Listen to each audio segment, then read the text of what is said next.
তোমাদের মধ্যে যারা যারা পোস্ট অফিস জিডিএস এ এই 2024-এ আবেদন করেছিল, তো তাদের জন্য কিন্তু একটা দারুণ সুখবর যে এডিট অপশানটা দেওয়ার কথা ছিল, তো সেই ওই এডিট অপশান কিন্তু 6 তারিখ অর্থাৎ আজকে কিন্তু এডিট অপশানটা দিয়ে দিয়েছে অফিসিয়াল যে ওয়েবসাইট আছে সেখানে, এবং যারা যারা আবেদন করেছিল তারা কিন্তু এডিট করতে পারবে। তো বন্ধুরা, কারা কারা এডিট করতে পারবে না এবং কিভাবে এডিট করতে হবে সঠিকভাবে এবং কি ভুল হলে তার আবেদনটা বাতিল হয়ে যেতে পারে, তো বন্ধুরা সেই সংক্রান্ত বিষয়ে সবকিছু বিস্তারিতভাবে আলোচনা করব। তো প্রথমেই তোমাদেরকে দেখিয়ে দেই যে তোমরা কিভাবে এডিটটা করবে এবং সঠিক যে প্রসেসটা সেটা কিন্তু তোমরা এই ভিডিও থেকে দেখতে পারবে। তো তোমাদেরকে প্রথমে বলে দেই যে 6 থেকে 8 তারিখ অবধি কিন্তু তোমরা এডিটটা করতে পারবে, অর্থাৎ তোমাদের অ্যাপ্লিকেশনে যদি কোনো প্রকার ভুলভ্রান্তি থেকে থাকে তাহলে কিন্তু সেটা তোমরা সংশোধন করতে পারবে। তো সেটা করার জন্য তোমাদেরকে প্রথমেই জিডিএস অনলাইনে চলে আসতে হবে। তো এই যে ওয়েবসাইটের লিঙ্ক, এই লিঙ্ক কিন্তু আমাদের ডেসক্রিপশন বক্সে দেওয়া থাকবে, সেখান থেকে কিন্তু তোমরা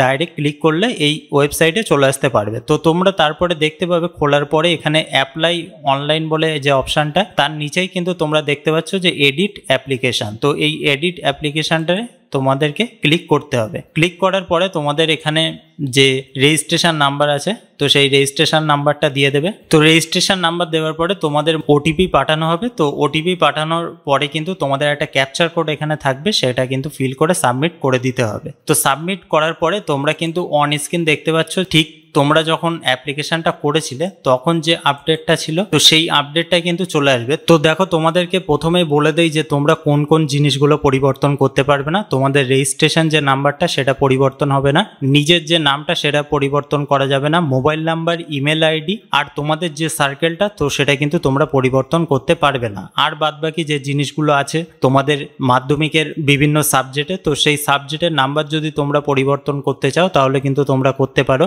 এমনকি তারপরে আরো অন্যান্য যে পরিবর্তনগুলো আছে তো সেগুলো কিন্তু তোমরা করতে পারবে। তো বন্ধুরা, তোমরা এখানে সবকিছু করার পরে একবার চেক করে নেবে। এখানে তোমরা যদি দেখো, তোমাদেরকে বলে দেই, তোমরা যে কমিউনিটি যদি চেঞ্জ করো, অর্থাৎ দেখা যাচ্ছে যে তোমরা প্রথমে ইউআরএল অর্থাৎ জেনারেলে তোমরা আবেদন করেছিলে যখন প্রথম তোমরা আবেদন করেছিলে, তো এখন যদি তোমরা এসসিতে তোমরা যদি আবেদন করো বা তোমাদের কমিউনিটি যদি চেঞ্জ করো, তাহলে কিন্তু পরবর্তীকালে যখন মেরিট লিস্ট বেরোবার আগে যখন ভেরিফিকেশনটা হবে তখন কিন্তু তোমার যে অ্যাপ্লিকেশনটা, তো সেটা কিন্তু রিজেক্ট হবার 100% চান্স আছে। তো এটা কিন্তু অবশ্যই মাথায় রেখো, তোমরা যে কমিউনিটি দিয়েছিলে তো সেটাই কিন্তু তোমরা রেখে দেবে।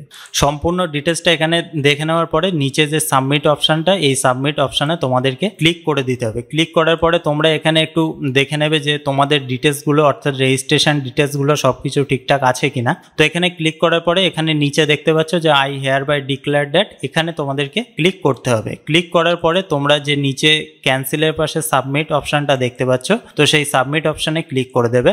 সাবমিট অপশানে ক্লিক করার পরে তোমাদেরকে কিন্তু এখানে আবার অ্যাড্রেস ডিটেলসটা সম্পূর্ণ দিতে হবে। আর যদি তোমাদের permanent address same as communication address হয় তাহলে কিন্তু তোমরা এখানে এই অপশানটা ক্লিক করে দিতে পারো। তো ক্লিক করার পরে তোমাদের অ্যাড্রেসটা দিয়ে দেবে, সম্পূর্ণ যে অ্যাড্রেসটা আছে। তারপরে তোমাদের যে মাধ্যমিকের নাম্বারটা তোমরা দিয়েছিলে অ্যাপ্লিকেশন করার সময়, তো সেখানে যদি কোনো প্রকার নাম্বারের ভুলভ্রান্তি হয়ে থাকে তাহলে কিন্তু তোমরা সেটা আবার পুনরায় সঠিক করে দিতে পারবে। তোমরা এখানে এই যে সিলেক্ট রেজাল্ট টাইপ, এখানে তোমাদের ফার্স্ট ল্যাঙ্গুয়েজ বেঙ্গলি সিলেক্ট করে নেবে, সেকেন্ড ল্যাঙ্গুয়েজ ইংলিশ সিলেক্ট করে নেবে।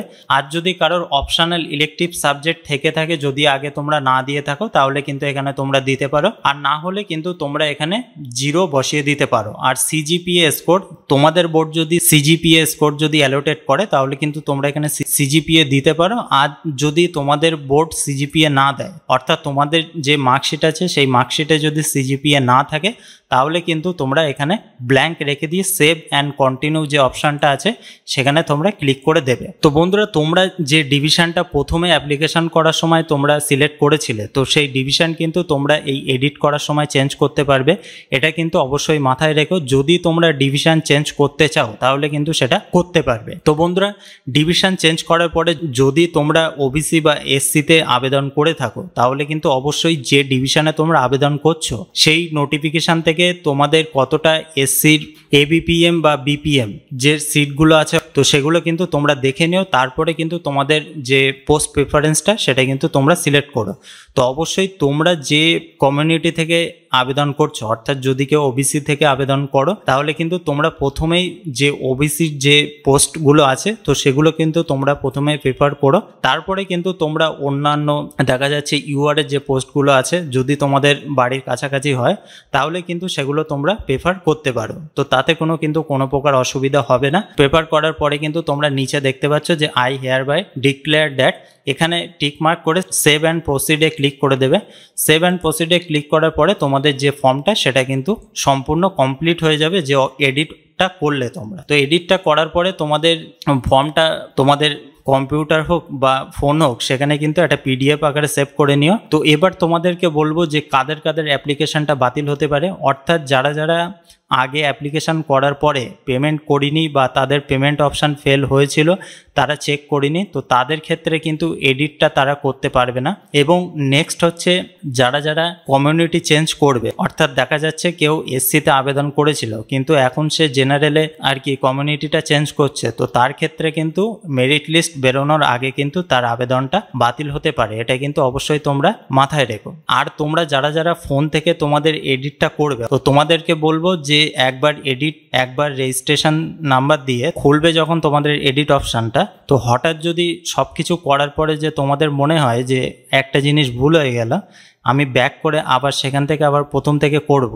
তো এটা কিন্তু তোমরা ভুল ভাবছো। তোমরা যখন এডিট করবে তোমরা কিন্তু একবারই সুযোগ পাবে, একবারের বেশি কিন্তু তোমরা এডিট করতে পারবে না, এটা কিন্তু অবশ্যই মাথায় রেখো। তো আশা করি বুঝতে পেরেছো যে কিভাবে এডিট করবে এবং সম্পূর্ণ এডিট করার যে পদ্ধতি। যদি কোনো প্রকার ভুল হয়ে যায় তাহলে কিন্তু তোমাদের আবেদনটা বাতিল হতে পারে, এটা কিন্তু তোমরা অবশ্যই মাথায় রেখো। তো বন্ধুরা, যদি ভিডিওটা ভালো লেগে থাকে এটি লাইক করতে কিন্তু ভুলো না, আর যদি কোনো প্রকার অসুবিধা হয় সেটা কিন্তু অবশ্যই জানিয়ে আমরা কিন্তু তোমাদেরকে অবশ্যই সাহায্য করব। তো বন্ধুরা, ভিডিওটা এই অবধি শেষ করছি, পরবর্তী কোনো ভিডিওতে বিস্তারিত আলোচনা নিয়ে ফিরে আসবো। ততক্ষণে তোমরা খুব ভালো থাকো, সুস্থ থাকো, আর আমাদের এই ভিডিওটা দেখার জন্য তোমাদেরকে অসংখ্য ধন্যবাদ।